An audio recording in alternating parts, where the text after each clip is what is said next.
अब मैं चाहूँगा डॉक्टर सुमनलता जो कि कुछ बातें अपने किडनी से संबंधित रोगों के बारे में आपसे करें प्लीज।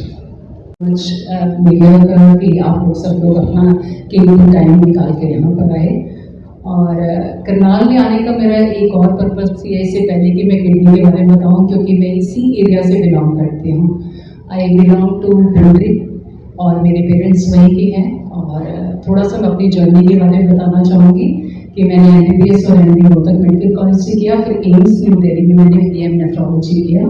उसके बाद फिर मैं गई लंदन में, जिसमें मैंने किडनी ट्रांसप्लांट में ट्रेनिंग किया, और फिर मैंने ज्वाइन किया institute of liver and वेटरी sciences, वहाँ मैं प्रोफेसर थी 8 ईयर्स एम्स न्यू दिल्ली के बाद। फिर मैं क्लिनिकल लीड थी doctor Devi Shetty Narayana health group की 5 ईयर्स के लिए, और अब मैं हेड कर रही हूँ मणिपाल हॉस्पिटल द्वारका न्यू दिल्ली।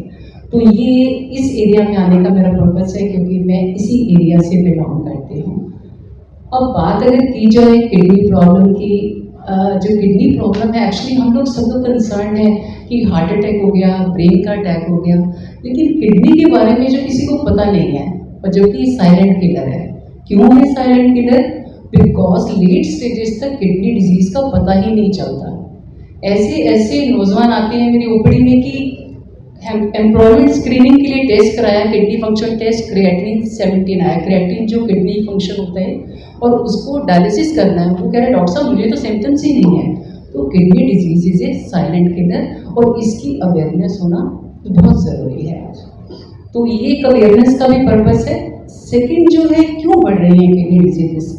आपने देखा होगा कि डायबिटीज, ब्लड प्रेशर बढ़ता जा रहा है, and diabetes and the blood pressure are the 2 most common cause. ये 2 जो है मेन कारण हैं, और भी कारण होते हैं, जेनेटिक रीजंस हैं, या आपने देखा होगा कि हमारे इंडिया में ना सब लोग पेन किलर्स खा लेते हैं बिना पूछे, कहीं का दर्द है पेन किलर्स खा लेंगे। तो ये भी एक बहुत बड़ा कारण है किडनी फेलियर का। और जो जेनेटिक होते हैं, कई बार आपके परिवार में अगर किडनी प्रॉब्लम है तो वो रन करती है, जैसे सिस्ट हो जाते हैं, बैलून्स हो जाते हैं किडनी को, तो ये भी एक कारण है किडनी। तो बहुत सारे हैं, लेकिन मेनली है डायबिटीज एंड ब्लड प्रेशर। और एक जो और कारण जो आ रहा है आजकल की जनरेशन में, मोटापा बढ़ता जा रहा है, शुगर बढ़ती जा रही है, BP बढ़ रहा है। तो ये भी ध्यान रखना है कि मोटापा पर से can lead to the kidney problem. मोटापे की वजह से भी किडनी प्रॉब्लम हो सकती है। तो किडनी का ज्ञान होना बहुत ज़रूरी है। अगर किडनी प्रॉब्लम होगी तो आगे क्या किया जाए? सपोज किडनी की कुछ स्टेजेस होती हैं, स्टेज 1, 2, 3, 4, 5 में हम कहते हैं कि डायलिसिस और किडनी ट्रांसप्लांट। तो अगर हम बात करें कि स्टेज 5 की आपकी किडनी काम नहीं कर रही है, घबराने की बात नहीं है, उसके लिए भी आगे ट्रीटमेंट अच्छा है। एक ऑप्शन है डायलिसिस और दूसरा है ट्रांसप्लांट। अब नेक्स्ट क्वेश्चन कि डायलिसिस और ट्रांसप्लांट कौन सा बेटर है? वो देखिए हम दोनों ऑप्शन देते हैं, but transplant is always better. क्यों बेटर होता है ट्रांसप्लांट? क्योंकि आप बिल्कुल जो काम आपके किडनी फेलियर से पहले कर सकते थे, आप सारे काम कर सकते हैं, बट आपको कुछ मेडिकेशन की ज़रूरत है जो आपको रेगुलरली देनी है, and you can live near normal life.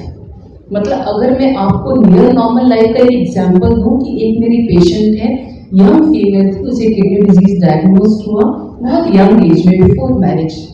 She got married, मतलब मैरिज हुई, एंड आफ्टर 10 ईयर्स हो गए हैं ट्रांसप्लांट को, and she has been blessed with a baby boy also, और उनका बेटा भी 2 ईयर ओल्ड है। तो मतलब देखिए एक बीमारी किडनी फेलियर, ट्रांसप्लांट पर, उसके बाद वो सब काम अपने कर पाए।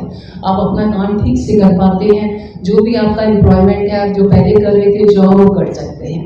तो ये ट्रीटमेंट है CKD स्टेज 5 डायलिसिस और transplant. Transplant is definitely better than dialysis, because ये चेंज कर देता है आपकी लाइफ को।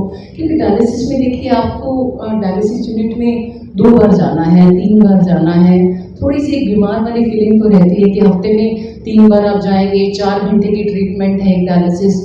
तो वो एक फीलिंग जो है, जो ट्रांसप्लांट करा के जो आती है, बिल्कुल आपका एक नॉर्मल किडनी है आपके पास, लेकिन उसके लिए आपकी फैमिली से किसी को डोनेट करना पड़ेगा, हेल्दी डोनर होना चाहिए। आई थिंक आज मैं एक और भी मैसेज यहाँ देना चाहूँगी जो आप लोग स्प्रेड कर सकते हैं और आप लोग मेरी हेल्प कर सकते हैं।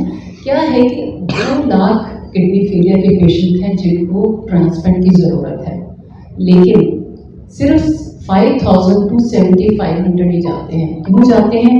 क्योंकि हेल्दी डोनर नहीं मिलता फैमिली से, एंड उसके लिए क्या करना चाहिए। तो एक होता है कि फैमिली से टूगेदर, दूसरा है कि disease kidney transplant, cadaver transplant, कि जैसे ब्रेन डेड, किसी का ब्रेन डेड हो गया और उसके फंक्शंस कर रही है, किडनी फंक्शन कर रही है, लीवर फंक्शन कर रही है, तो आप प्लेज कर सकते हैं ऑर्गन डोनेशन के लिए।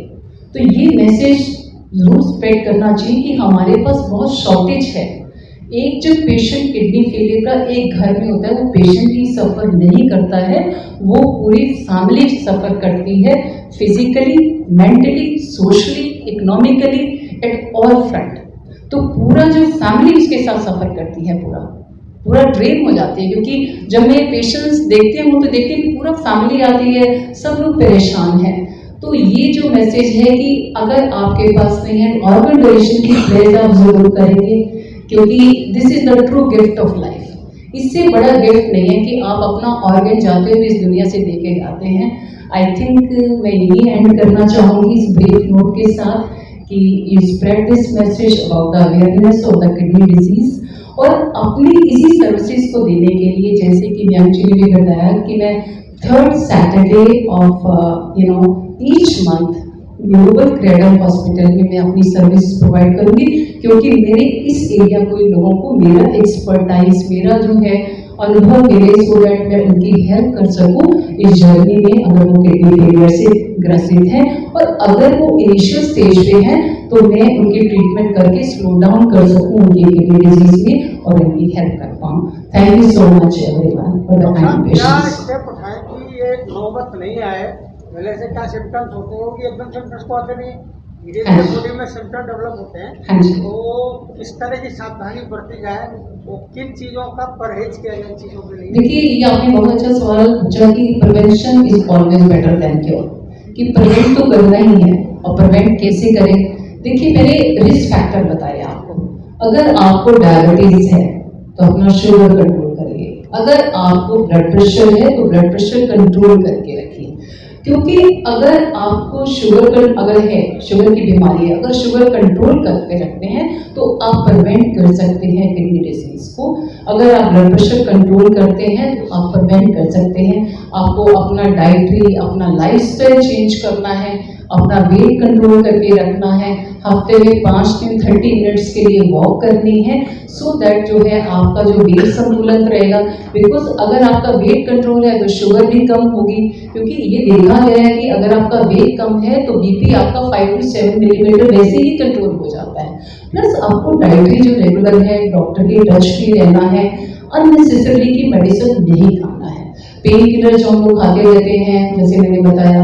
और अगर आपको स्टोन फॉर्मेशन हो रहे हैं, यूरिन इन्फेक्शन है, और आपको पता है ये किडनी की बीमारी कर सकता है, recurrent stone formation, urine infection, तो आपको डॉक्टर की हेल्प लेनी है, सो दैट आप टाइमली ट्रीटमेंट कर पाएं और उसको प्रिवेंशन से आगे प्रोग्रेशन से रोक पाएं। मुझे बड़ा अच्छा लगा, और ये किडनी जो जैसे मैडम ने बताया, वास्तविकता में जो पेशेंट्स हैं हाइपरटेंशन के हैं, डायबिटीज के हैं, और किडनी हमेशा खतरे में रहती है, और इसकी जो अवेयरनेस है वो टाइम से किसी पेशेंट को भी नहीं पता लगती, और पेशेंट हमेशा ये सोचता है कि आई एम वेल और मुझे किडनी प्रॉब्लम नहीं हो सकती। तो मैडम ने इस बात पर बड़ा स्ट्रेस किया, जैसे किडनी है, कुछ पॉइंट ऐसे तो मैं मैडम से जानना भी चाहूँगा कि किडनी के जो नॉर्मल जो वैल्यूज हैं, किडनी कितनी, ब्लड यूरिया, ये हमें कब ऐसा एहसास होना चाहिए कि हमारा गुर्दा जो है या किडनी है that is not functioning properly, ऐसी पहली स्टेज क्या है जिससे हमें एहसास हो जाए कि हमें we should look after that, please madam. बहुत ही अच्छा सवाल है, एक्सपेक्टेड भी था डॉक्टर से। एक्चुअली जो अर्ली टेस्ट अगर आपको रिस्क फैक्टर है जैसे कि डायबिटीज है, तो यूरिन आपको फर्स्ट टेस्ट कराना है। यूरिन में अगर एल्बुमिन आ रहा है, इवन आपका क्रिएटिन भी नॉर्मल है, क्रिएटिन नॉर्मल ये नहीं दिखाता कि आपको किडनी फेलियर नहीं है, किडनी, क्योंकि जो प्रोटीन लीकेज होता है वो फर्स्ट स्टेप होता है, स्पेशली डायबिटिक हाइपरटेंशन में। क्रिएटिन तो आपकी तब बढ़ती है जब 50% of the function is already gone, तो आपकी किडनी ऑलरेडी 50% जा चुकी है जब क्रिएटिन बढ़ने लगता है। तो यूरिन में एल्बुमिन का टेस्ट जो है बहुत जरूरी है, और बाद में हम जो KFT कराते हैं यूरिया क्रिएटिन, और तीसरा है अल्ट्रासाउंड टेक्निक का। तो उसमें जैसे हर एक में तो किडनी साइज छोटी नहीं हो जाती है, जैसे डायबिटीज में नॉर्मल रहती है। तो मोस्ट इम्पोर्टेंट टेस्ट करूंगी कि यूरिन एल्बुमिन, और दूसरा ये है कि अगर आपको रिस्क फैक्टर है तो थोड़ा ध्यान रखना है, रेगुलरली आपको टेस्ट करना, जैसे साल में एक बार या जो भी डॉक्टर साहब आपको बताते हैं। आई थिंक स्क्रीनिंग बहुत इंपॉर्टेंट है। और जो यूरिन का जो मैं टेस्ट बता रही हूँ, it doesn't cost more than 100 rupees, 100 rupees लगते हैं इस टेस्ट पे, तो बहुत आसान है, हर जगह अवेलेबल होता है, तो उसको कराइए अगर आपको रिस्क फैक्टर है। और रेगुलर अपना बीपी शुगर चेक कराते, अगर नहीं भी है तब भी आप कराते रहिए, क्योंकि जिस हिसाब से डिजीजेस बढ़ रही हैं रेगुलरली आप कराएंगे, अगर जल्दी पता चलेगा तो आप किडनी डिजीज को प्रिवेंट कर पाएंगे। और अगर आपको पता चल भी जाता है कि क्रिएटिन बढ़ा हुआ है, तो रेगुलर टच में ऐसी दवाइयां बहुत आ चुकी है कि आप स्लो डाउन कर सकते हैं किडनी डिजीज प्रोग्रेशन का।